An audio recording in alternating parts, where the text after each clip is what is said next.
You are welcome in the Life with Islam 360 channel. Please stay with us. بسم اللہ الرحمن الرحیم. اللہ کے نام سے میں شروع کرتا ہوں جو بے حد مہربان نہایت رحم والا ہے. اللہ تعالیٰ کی حمد و ثنا اور نبی کریم حضرت محمد الرسول اللہ صلی اللہ علیہ وسلم اور ان کی آل اور اصحاب پر درود و سلام کے بعد، سامعین کرام، آج ہم اس ویڈیو میں تسمیہ کے متعلق بات کریں گے. آپ آخر تک ہماری یہ ویڈیو دیکھیں، انشاءاللہ بہت فائدہ ہوگا. سب سے پہلے تسمیہ کے معنی و مفہوم کی بات کریں تو جو ہم پڑھتے ہیں بسم اللہ الرحمن الرحیم، اس کو ہم تسمیہ کہتے ہیں.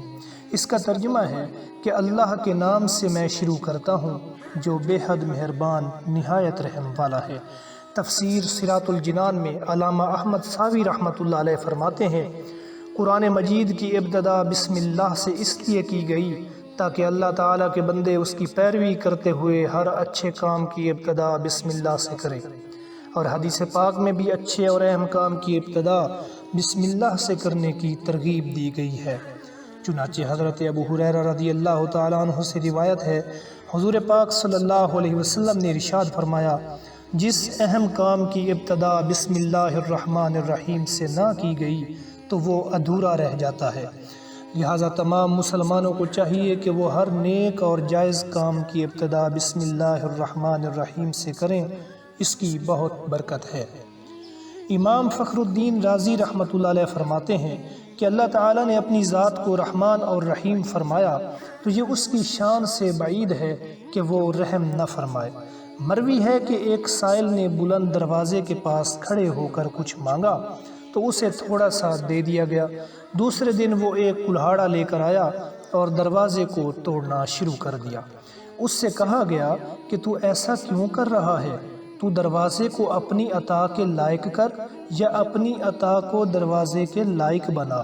اے ہمارے اللہ عز و جل، رحمت کے سمندروں کو تیری رحمت سے وہ نسبت ہے جو ایک چھوٹے سے ذرے کو تیرے عرش سے نسبت ہے، اور تو نے اپنی کتاب کی ابتدا میں اپنے بندوں پر اپنی رحمت کی صفت بیان کی، اس لیے ہمیں اپنی رحمت اور فضل سے محروم نہ رکھنا. تو سامعین اکرام، تسمیہ کے اگر تاریخی پس منظر کی بات کریں تو ہر اہم اور بامقصد کام کے شروع میں بسم اللہ پڑھنا اسلامی تہذیب و تمدن کا حصہ ہے. یہ ایک حقیقت ہے کہ جو عمل عند اللہ یعنی اللہ رب العزت کے ہاں مقبول و محبوب ہوتا ہے، اس کی تاریخ بھی پرانی و قدیم ہوتی ہے. چنانچہ تسمیہ پر عمل کی تاریخ بھی بہت پرانی ہے، جیسا کہ قرآن نے واضح کیا ہے. حضرت نوح علیہ السلام کے دور میں تسمیہ کی تاریخ بھی یعنی حضرت نوح علیہ السلام کے دور سے تعلق رکھتی ہے. جب حضرت نوح علیہ السلام نے طوفان سے بچاؤ کے لیے اللہ کے حکم سے کشتی تیار کر لی اور مسلمانوں کو اس میں سوار کر لیا تو کشتی چلانے سے پہلے اللہ رب العزت کے حکم سے فرمایا، وَقَالَ ارْكَبُوا فِيهَا بِسْمِ اللَّهِ مَجْرِهَا وَمُرْسَاهَا إِنَّ رَبِّي لَغَفُورٌ رَحِيمٌ. اور نوح علیہ السلام نے فرمایا کہ اس کشتی میں سوار ہو جاؤ، خوف نہ کرو، کیونکہ اس کا چلنا اور اس کا ٹھہرنا سب اللہ ہی کے نام سے ہے، بالیقین میرا رب غفور الرحیم ہے. اسی طرح حضرت سلیمان علیہ السلام نے ملکہ سبا یعنی بلقیس کو جو تبلیغی خط لکھا تھا تو اس کا آغاز اسی کلمہ سے کیا گیا ہے. قرآن نے اسے یوں بیان کیا ہے، اِنَّهُ مِن سُلَيْمَانَ وَإِنَّهُ بِسْمِ اللَّهِ الرَّحْمَنِ الرَّحِيمِ. علامہ فخر الدین رازی حضرت عیسیٰ علیہ السلام کا ایک واقعہ بیان فرماتے ہوئے لکھتے ہیں کہ جس سے معلوم ہوتا ہے کہ عہد عیسوی میں بھی اس بابرکت تسمیہ کا رواج تھا. وہ لکھتے ہیں، حضرت عیسیٰ علیہ السلام ایک قبر کے پاس سے گزرے. آپ نے دیکھا کہ صاحب قبر کو عذاب ہو رہا ہے. جب دوسری مرتبہ گزر ہوا تو دیکھا کہ رحمت کے فرشتے نور کے طبق اس پر پیش کر رہے ہیں. آپ کو بہت تعجب ہوا، نماز پڑھ کر کشف حال کے لیے دعا کی. چنانچہ اللہ تعالیٰ نے وحی کے ذریعے بتایا کہ اے عیسیٰ، یہ گناہ گار شخص تھا اور اپنی موت کے دن سے میرے عذاب میں مبتلا تھا. انتقال کے وقت اس کی بیوی حاملہ تھی، جس سے بعد میں ایک بچہ پیدا ہوا. اس کی ماں نے اسے پالا اور استاد کے حوالے کر دیا. جب استاد نے اسے بسم اللہ الرحمن الرحیم پڑھائی تو مجھے شرم آئی کہ اس کا باپ قبر میں مبتلا عذاب رہے اور اس کا فرزند زمین پر میرے نام کا ذکر کرے، تو اس لیے میں نے اسے معاف کر دیا۔ اسلام نے اس سلسلہ کو باقی رکھا اور جناب نبی کریم صلی اللہ علیہ وسلم نے مذکورہ حدیث، یعنی کہ جس کام کی ابتدا بسم اللہ الرحمن الرحیم سے نہ کی جائے وہ کام ادھورا ہوتا ہے، تو نبی علیہ السلام نے یہ فرمایا۔ تو اس سے یہ بھی معلوم ہوتا ہے کہ اسلامی تعلیمات کا حصہ بسم اللہ الرحمن الرحیم پڑھنا ہے، اور یہ بسم اللہ پڑھنا کہیں واجب، کہیں مسنون اور کہیں مستحب قرار پایا۔ دیکھیے اب جانور ذبح کرتے وقت بسم اللہ کو فرض قرار دیا گیا ہے۔ اللہ رب العزت کا ارشاد ہے فَكُلُوا مِمَّا ذُكِرَ اسْمُ اللَّهِ عَلَيْهِ، یعنی جس جانور پر اللہ کا نام لیا جاوے اس میں سے کھاؤ۔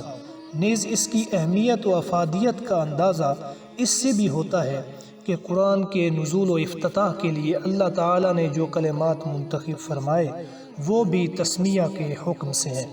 اقرأ بسم ربک الذی خلق، یعنی آداب قرات کا پہلا ادب بسم اللہ سے ہی شروع ہوتا ہے۔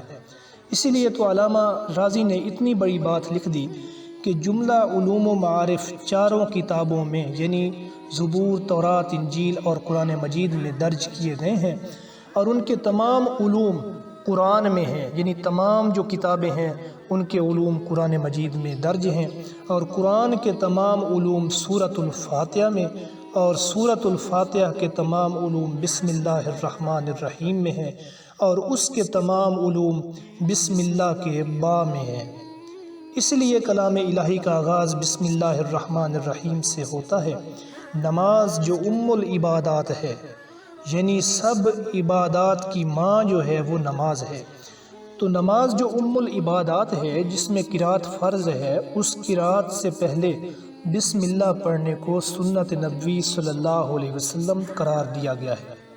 یہ تسمیہ کی سرسری تاریخ تھی جس سے یہ بات بالکل واضح ہے کہ دینی کام ہوں یا دنیاوی معاملات، بہرحال ان کا آغاز بسم اللہ سے ہونا چاہیے، اور جو کام اور معاملات بسم اللہ کے بغیر شروع کیے جائیں ممکن ہے دنیوی لحاظ سے وہ پایہ تکمیل کو پہنچ جائیں، یعنی دنیا کے جو کام ہیں وہ تو مکمل ہو جائیں گے بسم اللہ الرحمن الرحیم کے بغیر، اور مطلوبہ نتائج بھی برآمد ہو جائیں گے، لیکن اجر و ثواب کے اعتبار سے اور حصول برکت کے لحاظ سے نامکمل ہی رہیں گے۔ تو شروع میں جو حدیث بیان کی گئی وہ اسی روحانی کمال اور نقص کی جانب اشارہ کرتی ہے کہ جو بھی کام بسم اللہ الرحمن الرحیم کے بغیر شروع کیا جائے گا وہ کام ادھورا رہتا ہے۔ تو سامعین اکرام، ہمیں چاہیے کہ ہم جو بھی نیک اور اچھا کام کریں، حتیٰ کہ کھانا کھائیں، حتیٰ کہ ہم پانی پئیں، تو سب سے پہلے ہم اللہ رب العزت کا نام اس پر لیں، اس سے انشاءاللہ برکات ہوں گی۔ تو سامعین اکرام، ہمیں چاہیے کہ ہم بسم اللہ الرحمن الرحیم ہر نیک کام کے ساتھ پڑھیں، اور دعا ہے اللہ رب العزت ہمیں ایسا کرنے کی توفیق بھی عطا فرمائیں۔ آمین یا رب العالمین۔